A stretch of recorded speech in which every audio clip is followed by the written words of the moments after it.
అందరికీ నమస్కారం అండి. ఫస్ట్ ఆఫ్ ఆల్ మీడియా మిత్రులందరికీ thank you so much for coming and encouraging our film. And Bobby sir, waiting for Daaku Maharaaj. మొన్న వచ్చిన గ్లిమ్స్ చాలా బాగుంది, చాలా ఇంప్రెసివ్గా ఉంది. And Kalyan Krishna garu, thank you so much for gracing this event. Anil Vishwanath garu and Dheeraj గారు థ్యాంక్ యూ. ఎప్పటి నుండో తెలుసు మీరు నాకు. ఈరోజు ఇలా కలవడం చాలా ఆనందంగా ఉంది. మా టీం అందరం చాలా హ్యాపీగా ఆనందంగా చేసుకుంటున్న ఈవెంట్ అండి ఇది.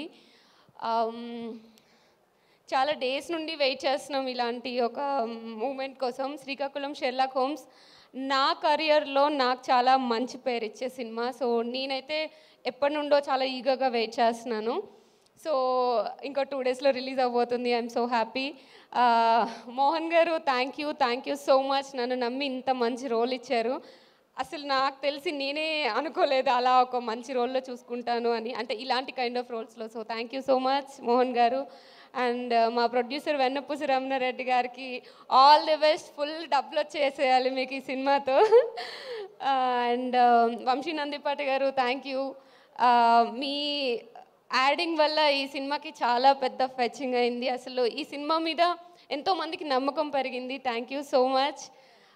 అండ్ మా టీం అందరికీ, టెక్నికల్ టీం అందరికీ, జగన్ గారికి, అరుణ్కి అండ్ డిఓపి గారికి అందరికీ thank you and all the best అండి మీ అందరికీ.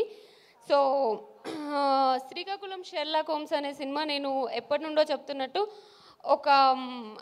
ఒక సిచ్యువేషన్ జరిగితే డిఫరెంట్ పీపుల్కి అది ఎలా కనిపిస్తుందని, అంటే డిఫరెంట్ పర్స్పెక్టివ్లో ఒక్కొక్కళ్ళ పాయింట్ ఆఫ్ వ్యూలో నడిచే స్టోరీ.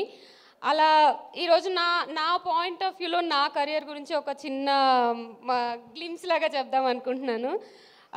5 years అయింది ఇండస్ట్రీకి వచ్చి. మల్లేశంతో స్టార్ట్ చేశాను. వచ్చినప్పుడు ఇంట్లో చెప్పలేదు.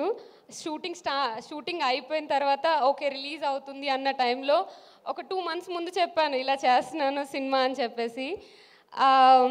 మా మమ్మీ చాలా గొడవ పెట్టేసింది. తర్వాత one fine day కాల్ చేసి నేను ఆఫీస్లో ఉన్నాను, నేను ఇన్ఫోస్లో వర్క్ చేస్తున్నప్పుడు ఆఫీస్లో ఉన్నప్పుడు కాల్ చేసి ఏదో ఎక్కడికో వెళ్ళిందంట.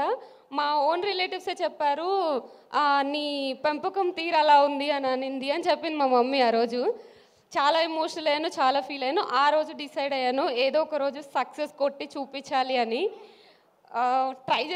చాలా ట్రై చేస్తున్నాను. మల్లేశం తర్వాత అంటే కొంచెం నోటెడ్ ఫిల్మ్సే చేస్తున్నానని నేను అనుకుంటున్నాను. అంటే మల్లేశం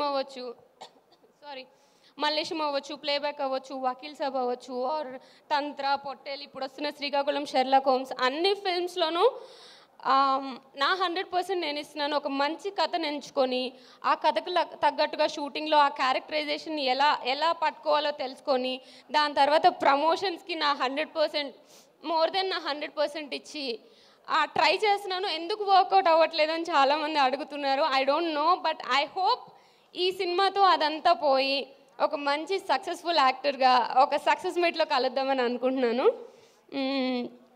చాలా ప్రిపేర్ అయ్యాను. సక్సెస్ మీట్లో మాట్లాడతాను. Thank you guys.